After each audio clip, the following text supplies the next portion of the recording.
అందరికీ నమస్తే. తెలంగాణ రాష్ట్రంలో కాంగ్రెస్ పార్టీ అధికారంలోకి వచ్చే ముందు, వచ్చిన తర్వాత ఇందిరమ్మ ఇండ్లు ప్రతి నియోజకవర్గానికి 3500 ఇండ్లు ఇస్తాం, బడ్జెట్ ప్రవేశపెడతాం అని చెప్పినటువంటి అంటే ఏడాదికి 4.5 లక్షల మందికి కూడా ఇల్లు ఇస్తాం ప్రతి ఏడాదికి అని చెప్పినటువంటి కాంగ్రెస్ సర్కార్కు కొద్దిగా తలకాయ నొప్పిగా మారిపోయింది. ప్రజాపాలన పేరుతోటి ఊర్లలో దరఖాస్తులు పెట్టుకోమని చెప్పిండ్రు. దరఖాస్తులు పెట్టుకోమని చెప్పేసానంటే ఇల్లు లేనోళ్ళు 82 లక్షల మంది దరఖాస్తు చేసుకున్నారు. అంటే ఏడాదికి 4.5 లక్షల మందికి మనం ఇల్లు మంజూరు చేస్తే ప్రభుత్వం దాదాపుగా పరిపాలించేటటువంటి 5 ఏళ్లలో 5 4లు 20 లక్షల మందికి ఇచ్చేటటువంటి ఆస్కారం ఉంటుంది. బడ్జెట్ మనం కరెక్ట్గా పెట్టుకుంటే అవి కరెక్ట్గా వస్తే. కానీ దరఖాస్తు చేసుకున్నది 82,000 మంది.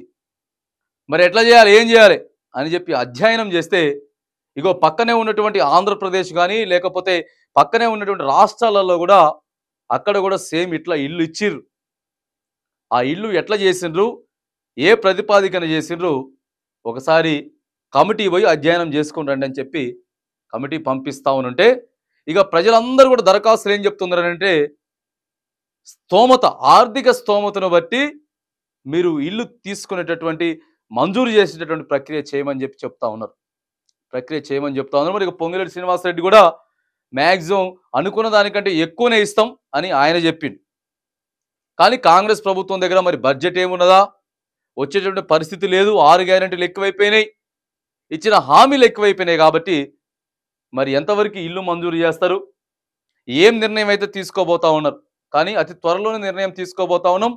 పక్క రాష్ట్రాలకు వెళ్ళి కమిటీ మొత్తం అధ్యయనం చేసుకుని వచ్చిన తర్వాత ముందుగా నియోజకవర్గానికి 3500 ఇండ్లు మాత్రానికి ఇచ్చేటటువంటి ప్రక్రియ చేస్తామని చెప్పి మంత్రి పొంగిరెడ్డి శ్రీనివాసరెడ్డితో పాటు మరి ప్రభుత్వం కూడా చెప్తా ఉన్నటువంటి నేపథ్యంలో సొంత జాగా ఉండి, సొంత జాగా లేని వాళ్ళకి కాదు, సొంత జాగా ఉండి ఎవరెవరైతే దరఖాస్తులు అయితే పెట్టుకున్నారో మరి వాళ్ళందరికీ కూడా ఇల్లు లేని వారికి ఇంటి స్థలం 5 లక్షలు కూడా ఇస్తామని చెప్పిర్రు.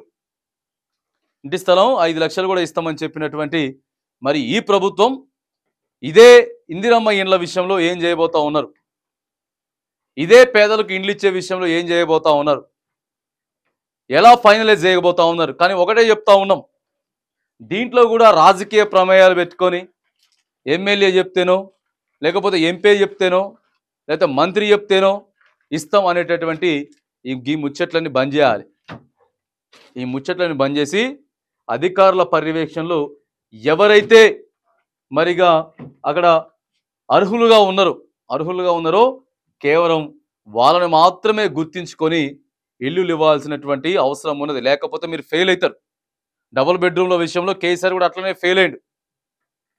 కాబట్టి ఇగో అట్లా ఫెయిల్ అయ్యేటటువంటి ప్రాజెక్టు కాకుండా ఎంతో కొందరికి పేదలు ఎవరైతే ఉన్నారో వాళ్ళకి ఇందిరమ్మ పథకాన్ని వర్తింపజేసేటటువంటి బాధ్యత రాష్ట్ర ప్రభుత్వం తీసుకోవాలని కూడా ఈ వేదికగా మనం డిమాండ్ చేస్తూ ఉన్నాం.